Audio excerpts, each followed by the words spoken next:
గాంధీ భవన్లో ఎంపీ చామల కిరణ్ కుమార్ రెడ్డి మాట్లాడుతున్నారు. లైవ్ చూద్దాం. తీసుకొచ్చి అసెంబ్లీలో తీర్మానం కోసం పెట్టింది కాంగ్రెస్ పార్టీ. దానికోసం ఢిల్లీ దాకా ఈరోజు ఎమ్మెల్యేలు ముఖ్యమంత్రి అందరు పోయి జంతర్ మంతర్లో కూర్చుంది కాంగ్రెస్ పార్టీ. దొంగ దీక్షలని మీరు అంటుర్రు ఢిల్లీ పోతే, మరి దొంగ దీక్ష ఎవరిదో? మీరు చేస్తున్న దీక్ష ఈరోజు దొంగ దీక్ష. ఈ నుంచి రైల్లో కొంతమంది బీసీ నాయకులు 24 గంటల సమయం రైల్లో ప్రయాణించి జంతర్ మంతర్లో చేసిన దీక్ష దొంగదా, లేకపోతే మీరు 5 గంటల కోసం మీ షోపుటప్ బిజినెస్ చేసుకోవడం కోసం మీరు పెట్టిన దీక్ష దొంగ దీక్షనా? చిత్తశుద్ధి ఉంది కాబట్టే మీ నాయన లెక్క ఏకపాత్రాభినయం చేస్తలేం. ప్రధానమంత్రిని, సెంట్రల్ మినిస్టర్లను అందరినీ కూడా అడుగుతున్నాం ఈరోజు మాకు సహకరించాలని, ఈ బీసీ రిజర్వేషన్ బిల్లును పార్లమెంట్లో కూడా ఆమోదించాలని. ఇవాళ మా రాహుల్ గాంధీ గారిని, ప్రతిపక్షాలలో ఉన్నటువంటి ఎంపీలను, అన్ని పొలిటికల్ పార్టీస్ని కూడా ఆ రోజు మేము పిలిచినాం. ఎంతమంది వచ్చారు? పంజాబ్ నుంచి వచ్చారు, తమిళనాడు నుంచి వచ్చారు, కేరళ నుంచి వచ్చారు ఎంపీలు జంతర్ మంతర్కి. అంటే మేము కనపడతలేరా మీకు? 40 నుంచి 50 మంది ఎంపీలు అక్కడికి వచ్చిన విషయాన్ని మీరు చూస్తలేరా? చూసి విస్మరిస్తుర్రా కవిత గారు?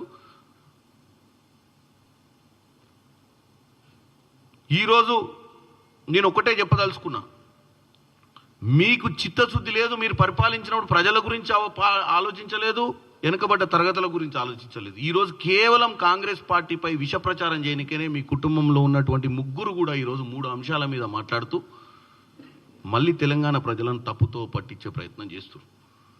ఇక పోతే లాస్ట్కు బండి సంజయ్ గారు, ఆయన కూడా మాట్లాడుతూ, బండి సంజయ్ గారి గురించి ఎక్కువ చెప్పనవసరం లేదు. బండి సంజయ్ గారు తెలంగాణలో ల్యాండ్ కాగానే కార్పొరేటర్ అవుతాడు. సో ఆయన తెలంగాణకు రాగానే ఆయనలో పరకాయ ప్రవేశం చేశాడు కార్పొరేటర్. సెంట్రల్ మినిస్టర్ నుంచి బాడీలో కార్పొరేటర్ వస్తాడు, కార్పొరేటర్ మాటలు మాట్లాడతాడు. కార్పొరేటర్ అంటే కార్పొరేటర్కి పెద్ద అవగాహన ఉండదు. ఎందుకు చెప్తున్నాను వినండి. హెచ్సియు భూముల మీద, అంటే హెచ్సియు భూమి కాదు, అది గవర్నమెంట్ భూమి, 400 ఎకరాలు, గోపాన్పల్లిలో ఉన్నటువంటి 400 ఎకరాల భూమి.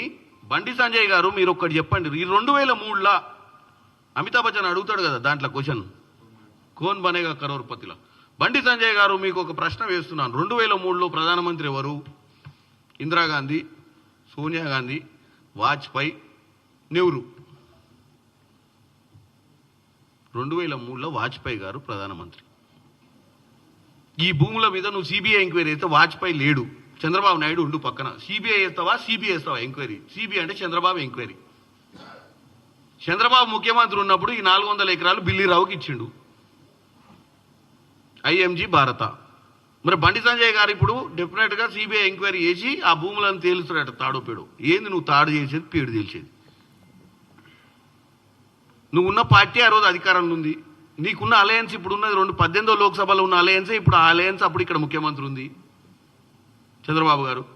వీళ్ళిద్దరు కలిసి ఆ భూమిని హెచ్సియు మధ్యన డివైడ్ చేసిన విషయాన్ని నీకు ఇప్పటి మటుకు అవగాహన లేదు.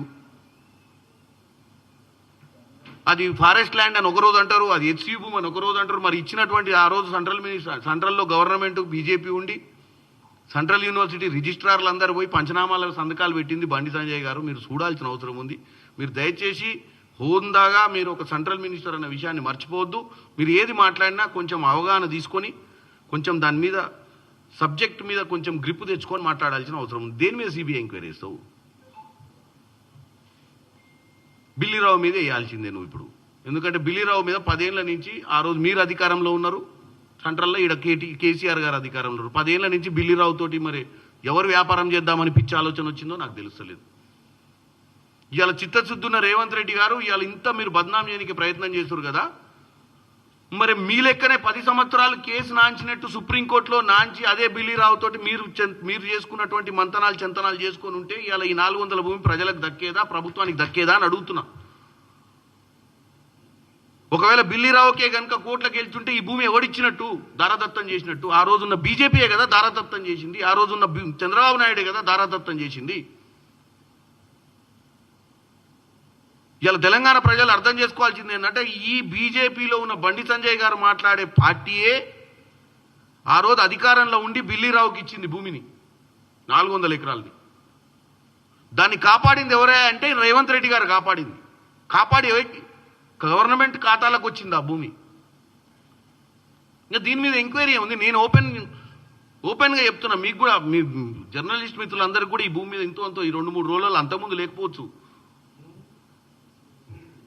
మీలాంటి సీనియర్ జర్నలిస్ట్ ఉండొచ్చు. కొంతమందికి అంతకుముందు ఈ 400 ఎకరాలు ఐఎంజీ భారత అంటే మీరు అప్పుడు రాజశేఖర రెడ్డి గారికి దగ్గర ఉన్నారు కాబట్టి మీకు తెలుసు కావచ్చు ఎట్లెట్లా ట్రాన్స్ఫర్ అయినాయో, లేకపోతే ఎట్లెట్లా పోరాటం చేసిర్రో, ఎట్లెట్లా దాన్ని బయటికి తీసుకొచ్చే ప్రయత్నం చేసిర్రో. చాలా మందికి ఈరోజు తెలంగాణలో ఈ 400 ఎకర్స్ అనే ల్యాండ్ మీద అవగాహన లేకనే వీళ్ళు రోజు దుష్ప్రచారం చేస్తున్నారు.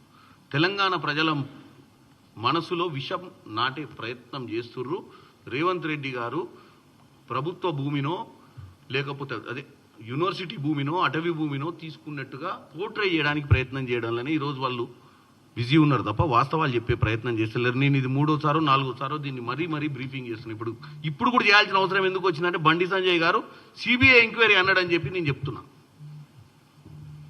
రేవంత్ రెడ్డి గారికి చిత్తశుద్ధి ఉంది కాబట్టే దీన్ని కోర్టులో గెలవలసిర్రు. ఆయనకు కూడా కేటీఆర్ లెక్కనో అప్పుడున్న గత 10 ఏళ్ల ప్రభుత్వం లెక్క రెండో ఆలోచన ఉండి బిల్లీరావు తోటే మ్యాచ్ ఫిక్సింగ్ చేసుకొని దాంట్లోనే ఏదైనా ప్రైవేట్ భూమిలో సెట్టింగ్ చేసుకుందామన్న ఆలోచన ఉంటే దాన్నే సెట్ చేసుకుందరు. ఇలా తెలంగాణ ప్రజలు అర్థం చేసుకోవాలి ఎవరు మంచి చేసిరు ఎవరు చెడు చేసిరు అని తెలియజేస్తున్నాను.